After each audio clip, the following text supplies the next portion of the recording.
Lemko Solar podcast. I am Priyanka Valavalkar and today we are going to have a discussion on why solar is a game changer in the coming future. Let's welcome our guests, Mr. Siddharth and Mr. Ajay, to shed a light on today's topic. Siddharth and Ajay are my colleagues who are working in the solar domain of Vijay Engineering. Both have an experience of more than 5 years in the solar industry. They have successfully commissioned solar projects in the government as well as the private sector. Siddharth and Ajay, it's a pleasure to have you here. Thank you. Thank you. We hear a lot about solar energy today. It is obviously come to the prominence in the past decade. We have seen a dramatic reductions in the cost of panels and we are seeing a real deployment of solar today. There is a tremendous amount of excitement about solar energy, offering a pathway to very significant decarbonization of the power systems. With that said, when we talk about solar being a game changer, quest to replacement of fossil fuels, what do you think are the major factors leading to this major transition? Yeah. Priyanka, once again, thanks for having us. So, as you said, we are facing a lot of challenges in terms of our energy requirement, right? So, there are various challenges in terms of both in terms of climate change and in terms of energy supply, right? Right now, if you see the per capita consumption of our for example, our country alone is increasing 3 to 5% every year, right? We are increasing our consumption every year because of various factors, income, demand, everything, right? Apart from that, if you just see, even though we are having such a huge growing demand, our major source of supply of these energy sources, fossil fuels. Fossil fuels still today contribute around 80% of whatever we consume in the entire country, right? This is a very high ratio for a country like India because we have very high demand. So fossil fuels constitute a very high percentage of our total consumption. Apart from that, if you go from India to a global scale, the last climate conferences with UN and things like Kyoto Protocol of 90s, all those have predicted that the global average temperature might increase by 1 to 2 degrees. And the latest data shows that it might go up by 1.5 degrees within this century itself. And to just have a perspective, this 1.5 degree is not a small amount. It will be catastrophic to entire coastal communities across the world. And India being we have a very high population around coasts, so very difficult, very dangerous for us in the future, right? Apart from that, global temperature rising also causes a lot of climate changes, right? Because India has a huge glacier in the north, so this rising temperature is causing glacier melting. And as you know, for the last 2 or 3 years, the last 7 years, we might have twice or thrice occasions where cloud bursting was seen in Uttarakhand and nearby areas. Similarly, we saw something like in the last 3 years, including this year, we saw cyclones and hurricanes in the Maharashtra coast, which was usually never heard of. So these all things are basically happening because of this change, and this new climate is becoming a normal. So every year you can expect a cyclone in Mumbai. Every year you can expect a cloud bursting in the north. So it's a very dangerous environment for a society to sustain, like and grow, which is very difficult. Okay, Ajay, so would I be right in assuming this fact that solar will help us reduce global warming? Specifically, I'm talking from India per se. I would like to know your views in this respect. Uh, so yeah, we are having like global warming is a very as I answered your previous question alone. Global warming is very a real challenge for India, right? And the point is, if you want to look at there's a micro picture of what is happening is, unless we change something drastically throughout the world, this calamity will stay there, right? So now this topic is being discussed by everyone, like from all the governments across the world are discussing something regarding climate change. Even our government and for the last 10 12 years are discussing the same thing, right? Uh, Everyone is talking about changing or shifting to alternate sources of energy. They have tried initially in India, they started with wind. Hydro was there in India for last 50 years. but still the impact was very nominal because wind and hydro both have their own drawbacks. Like hydro is very destructive to the local communities. Wind is very unpredictable. So the amount of growth which people were expecting to see in those things, which was very slow for the last 50 years. Now, since the last 10 years, when you see in solar, what happened is, even though government is not involved directly in setting up plant, this has seen the fastest growth in the last 10 years, right? In hydro, the government has is its own company. In wind also, government was indirectly involved in providing huge subsidies. But unlike them, solar was not given anything. It was totally free market game, and if you see right now, the prices of the solar modules, of the power and the PPA agreements, what people are offering, it came down from 11 rupees to around two and a half, 3 rupees for big projects, obviously. So that is one thing. So we are having solar is being very useful in that. Now, apart from that, if you see like MNRE, like 10 years back, MNRE was very small department, which like negligible any significance in any ministry of the government in the last 20 or 30 years. But in the last 10 years, MNRE has become very significant. It's become a flagship of every government. Like they are giving a lot of focus into that. So they have drafted their green protocols, what they want. Even the associated departments of like BW and all those things, they all are involving a lot to increase the efficiency of consumption and to increase the amount of renewable sources with least amount of carbon emissions. So that is one thing which is happening right now. So as per your conversation, I understood that India is on the stepping stones of success toward clean energy. So I would like to understand now where exactly is India is placed in this entire process and what challenges are we facing right now? So, so if you look at India, I think India is realistically, with respect to its target of achievement, has been in a great position. And if you talk about developed nations and their commitment to reduce uh, emission of CO2 over a period of time, as well as their commitment and vis-a-vis the commitment that India has given, India shall be exceeding its target going into 2025, Okay. and which is itself is a great thing. And in the recent discussions that took place, it has been voiced very clearly by India that you know, like more than only giving a commitment during the course of the discussion, India has been really implementing things, and I think that's the greatest part which is happening. Second, the most important point is that we are in a very very sweet spot if you realistically go to see. Why do we say it's a sweet spot is because we've already installed the capacities. We have the know-how and technology. We have been quick adapters to newer technology. Uh, as Ajay rightly said, our per capita energy consumption is going up. There is immense amount of irradiance and light available. So that talks about really being in the right position, having the right resource, and having the process in place to really execute it.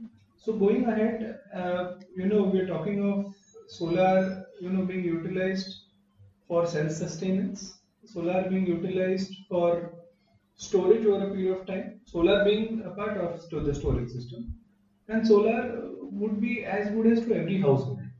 So self-sustenance, I think, is the biggest goal going across, where grid reliability is a bigger challenge. Not that we have any issues with respect to the reach now, as it was maybe 20 years back. And to put the icing on the cake is that very very clearly we have the advantage of economies of scale, I think, which nobody has. So we are in the midst of the process of really converting into this being a much more sustainable and mature business. The disruption which had to happen earlier is there, but there still seems to be a challenge that still 85% of the basic raw materials we are dependent on imports, and certain point of times this could delay the whole growth trajectory that we are looking out for. So I think the government has taken a very strong initiative by putting a PLI scheme for renewable energy, and that is what we are observing, that people are looking at, manufacturing of the basic raw material. I think if we are able to sustain this conversion of, from importing to manufacturing, I think it's completely going to be a realistic game changer across. From a more or less importing nation, we would be a self-developing nation, and inevitably, really, over a period of the next 10 years, would be able to challenge large-scale manufacturers across, because this change is going to be observed not only in India, it is going to be observed across the globe. And I think it's going to have a very, very strong outlook going ahead. Yeah, very well said, Siddharth. So my next question is, a lot of foreign countries are adopting wind and geothermal energies also. So why can't India perceive other options also along with solar? I mean, why only solar is becoming a centerpiece of this energy transition and one of other renewable energy sources? I think it's not that India is not adapted to both the technologies. I think wind was the one who really came in first in renewable. Yeah. And in fact, if you historically see, wind received a lot of subsidies in its initial phase to develop local manufacturing. Okay, so you had great companies who came in. You still have certain good companies which are still there. So what government did at that point of time was that it initiated the basic core requirement of any nation is to start their own manufacturing, and they became a manufacturing hub, and which sustained. But each technology has its own pluses and minuses. So wind was more geographically driven. So wind cannot be available in abundance at each and every state with the same amount. Location is a challenge. Acquisition is also a challenge earlier. So obviously you got another option at that point of time. Geothermal, I think, is also a very promising business, but there's something which is there in India that we adapt very quickly, but we innovate very slowly. Yeah, Yeah, truly. that's true. So if it's not that we don't have it, we have it, but we need to innovate, Yeah. and that happens culturally very different. So solar, it's a much easier technology to understand. Not that the parameters are limited. It has grown quickly. The government has pushed that initiative simply because anything is in abundance with you. So, if we are farming here, because we have good, strong, fertile land available, and that is why we are doing farming to a very great percentage. So, it's not that the government want to neglect it, but of course, if it's going to be a time frame based target of their commitment which they have given at the climate exchange in France, then they would always look at the most possible, Yes. the quickest to go across, and I think solar really ticks all the boxes very clearly. Yes. So this is what I feel that that's why solar still remains a game changer for us. Yes, Yeah. Siddharth, even I agree. Because India is blessed with the longest sun years, we can say. That means solar energy can be leveraged in our country more effectively. I would also like to understand what role will solar play in the future energy mix of a country like India. Yeah. So if you talk about that, right, as in the previous question, Mr. Siddharth said, India is very slow in terms of adaptation, right? So geothermal is one thing. Like we said, we don't have that much innovation in geothermal. So that is outside the equation right now for the moment, right? We have a good nuclear program, but it's plagued by shortage of supply, right? We don't have Right. enough nuclear fuel in India, right? Coal is very polluting, and we have a lot of coal plants. 80% is coal only. Hmm. Now comes solar, right? So if you look at that, in the entire energy mix, you need a base load of plants and you need a peak load of plants. Now, at the moment, we are providing the base load at the like the basic amount of power through coal plants. Now, even in 1960s, the government was planning to shift the entire coal to nuclear, and it's 2020, and we are still stuck in coal, right? So the reason is the amount of growth we had in terms of demand. It was tremendous. Like whatever we were consuming in 1960s, we are consuming literally 15 or 20 times more than that, or much more. Right? Even in last 20 years, we doubled. Right? Even though we had a good amount of inflation in the last 20 years, before that only. So the issue is, if you want some good amount of energy mix with a good amount of renewable in that, solar will be the best bet, right? Uh, you can expect, like, if everything goes as planned as people were planning in 1960s and even in the 2000s, right? If they are planning it for future, nuclear will mostly replace coal as a base load plant, but for peaking, for that we are using gas plants, we are using various amount of things like hydro plants, gas plants, even we are using coal plants for peaking loads, right? All these are very promising prospects for solar, right? So the future energy mix mostly will be nuclear and solar. Yeah, just to add to Ajay's point, so I'll also share with you some starting data. The average coal stock held by Indian coal-fired plants have actually dwindled to 3-year low. Oh, Yeah, so nearly around about 100 out of 135 plants have less than 7 days worth of buffer coal stock as on September 13th. oh, okay. Okay, now the worst part is, there are 6 plants who have actually run out of coal when this information came into public domain. Yeah. Okay. So what happens with this is, with the growing per capita demand for energy and actually the dwindling of fossil fuel energy, which by default the coal powered plants, we are talking about 135 in the mix of the energy mix today, which we spoke, Yes. the next immediate that would realistically people would talk about would be solar. Yes, yes. Yes, I definitely. mean, to be very frank, now ideally everybody looks at Coal India every time when there is a peak demand which happens. But Yeah. if you realistically look at Coal India, uh, the problem is whether Coal India can really fulfill the demand which is there.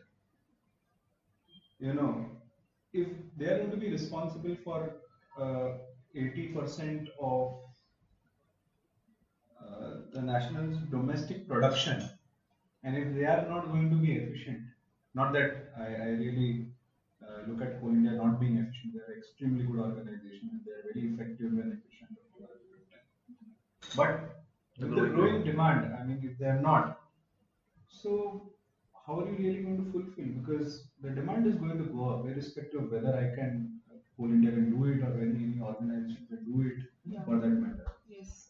So in the mix, I think the government may be looking at multiple strategies in the energy mix.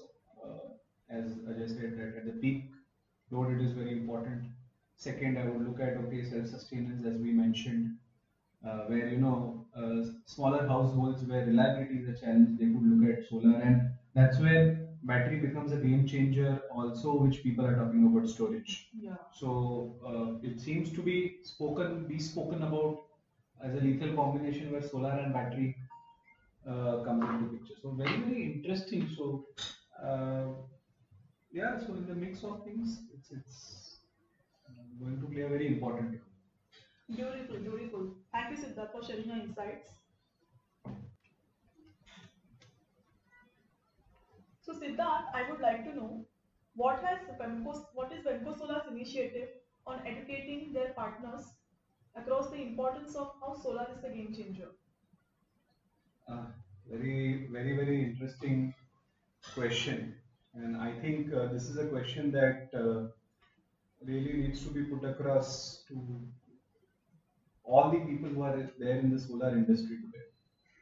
I mean, Vijay Engineering started with Wemco Solar around 2015-16, and the philosophy at that point of time was more about contributing back to the society at that point of time. But as we took up the journey, we realized that merely just offering information and merely just sharing information does not really fulfill the whole process. You have to get into the process to explain the process properly and get them to really end uh, and bring a end to the desired destination. Right. So the philosophy was very clear that VMC has a span of 600 customers, a 73-year-old organization.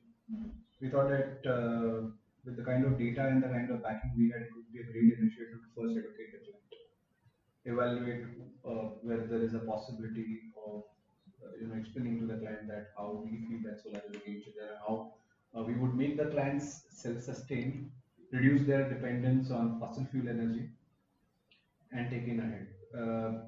So we went about doing a lot of conferences for our clients, announced one-to-one discussions for our clients, understanding the pulse, doing a survey, and that's how I think parallelly we educated them, created a lot of insight in their mind, left them to think about it, and I think by doing simply this initiative, irrespective of whether the outcome in terms of conversions of business, but I think we achieved a lot by really educating on how it could be. The beautiful part is we've been able to be part of some iconic projects to be done. So if I look at the island city out here of Mumbai, it's all connected by Mumbai is basically 7 islands all connected together. So we are lucky enough to have a 360 kilowatt sizable project in one of the islands at Worli, if I may put it across. Great. Another very, very interesting initiative, and let me tell you very frankly, we educated the municipal corporation because if somebody understands or doesn't, they are the most elite of the educated people who really understand bringing in newer initiatives. If you go through their uh, yearly report and look at what initiatives they have taken, I think you will be surprised by the things they do. So another very beautiful project that we were able to do is where we combined wind, solar, and battery storage solutions. So that's a complete hybrid project. So I think in a way we must have touched around at least 700 people to 1,000 people, at least through various mediums across. And I'm very sure that even 10% of that gets the realization in their hearts that this is not money that they are going to spend. This is not information that is only a temporary, which could be heard from 1 year and thrown out of the another. And they take up the initiative. I think they are investing in the future. And I think it's very, very important for a country like India, where we're talking about the youth today. I think it's very important to do that. So I think we've done some amazing work. We've done some amazing consultancy work also. We have done energy optimization solutions through solar also. We have been very effective in designing in a cramped location also. So we've convinced the client also that irrespective of spaces, just for your in your mind, from all these smaller ways, I think we've been able to drive and explain to the client directly or indirectly that solar is a game changer. And we at Wemco still believe that still solar is a game changer. Our commitment towards reducing the carbon footprint is very high. And I think my friend Ajay would really put some more information on this. Yeah. So yeah, actually in the last 5 years, if you see, we actually did a lot of groundwork. Like we reached out to a lot of people across industry, be it government, be it private, be it people who are there in key decision making in both government and private. those who are not directly involved in operating those plants and those machinery, but they are very key in making policy. Like we we met people who are into industrial development corridors, people who are running consultancies for some of the biggest industries in the Mumbai and the MMR region industrial corridors. We met with some of the biggest bureaucratic officials who are into government, who are taking very important decisions regarding engineering works of entire Mumbai and nearby cities. So the groundwork which we did, and apart from that, these are all high-profile people who we approached. Apart from that, we also approach a lot of people who are might not be into administratively very high, but they are also responsible in the community, like people who are responsible for various societies, like large societies in New Bombay, in the suburbs of Mumbai, right? We meet a lot of people who are uh, managers of societies, managers of a lot of corporate parks. So the amount of footwork we did was like tremendous. We met a lot of people. Obviously, it was not, like everyone we were not able to convert into business. But what happened is the amount of work which we did, we actually were able to create a noise. Like we were creative, at least some of them, they started thinking. Like even now we visited us a lot of people twice or thrice also for these things. Like they were themselves curious, like they wanted to know more. No, now what we observed that then the second or third time when we had a word with them, so they on their own were studying on their own time about these things and planning and devising some new techniques for their own consumption and their own needs. So what happens is our entire process, apart from bringing us some business and some market reach, it also had helped the industry itself to create a consensus among various participants or various stakeholders to think in this field. Like those people were never into this renewable energy business, right? But the legwork which we did actually brought them nearer to, like, now they are now I know people who are regularly watching these news, they share articles, they read these things, right?